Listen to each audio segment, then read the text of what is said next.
기후위기 대처로 경제위기를 극복하는 법. 탄소버블 박진수, 로아크 2023. 기후위기, 지구온난화 문제는 더 이상 거스를 수 없는 주제고 화두다. 인류가 지금과 같은 상황으로 몰리게 된 이유는 이기심 때문이다.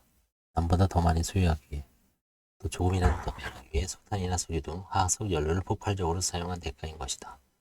화석 연료를 이용한 증기기관이나 전기기 발명으로 인류는 경제적으로나 문명적으로나 눈부신 성장을 이루었지만 그만큼 지구 대기에 탄소를 무차별적으로 방출하게 되었다.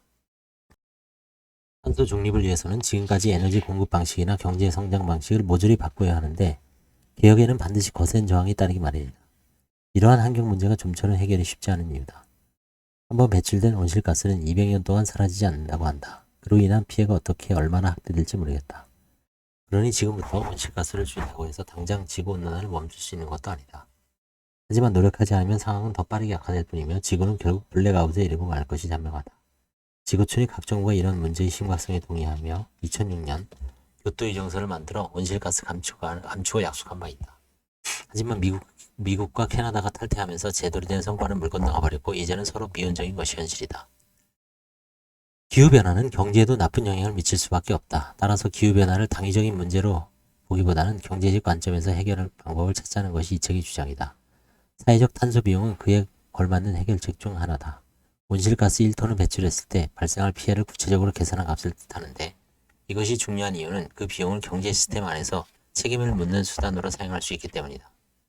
그리고 탄소를 배출한 사람에게 이런 비용을 물리기 위한 제도가 탄소세와 배출권 거래제, 내부 탄소 가격 정책이다.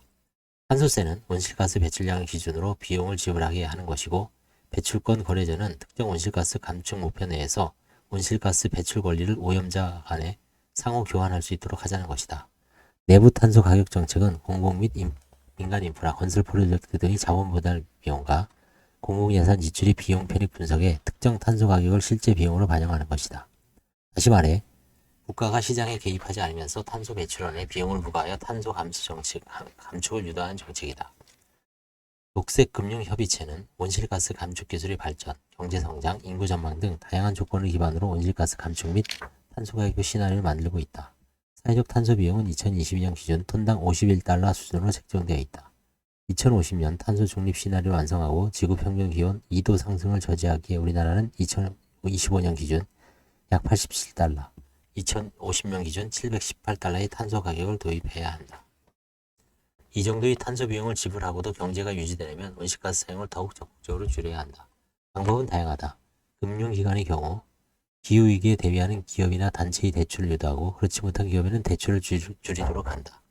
또 앞으로 일어날 기후변화로 인한 손실 가능성을 리스크 프리미엄으로 계산하여 기후변화를 유발하는 산업 대신 저탄소 기술에 투자하거나 개발하는 기업 쪽으로 돈이 흘러가도록 해야 한다. 이에 따라 에너지 생산 방법, 공정, 소비 패턴을 바꾸는데 들어가는 막대한 투자 비용이 원활하게 공급될 수 있도록 금융 시스템도 마련되어야 한다. 한편 이러한 방법들이 실효성을 지니려면 기업에서는 친환경 산업에 투자하는 것을 동시해야 한다. 매년 기업 보고서에 탄소 배출을 얼마나 줄였는지, 탄소 감축 기술에 얼마를 투자했는지 명시하여 투자자나 금융기관에 알리는 것이다. 우리나라는 2023년부터 녹색금융 분류 체계를 만들어 친환경 자본을 구분하고 있다. 이 책에서는 한국의 재생에너지 비율이 5%에 불과하여 어려움이 있더라도 계속 그에 투자할 것을 권하고 있다. 한국 경제는 여전히 탄소 유전적이다. 더 늦기 전에 녹색 금융을 제대로 개발하여 환경 분야에서도 우리 기업들이 두각을 드러내어 세계적 입지를 다지길 바란다.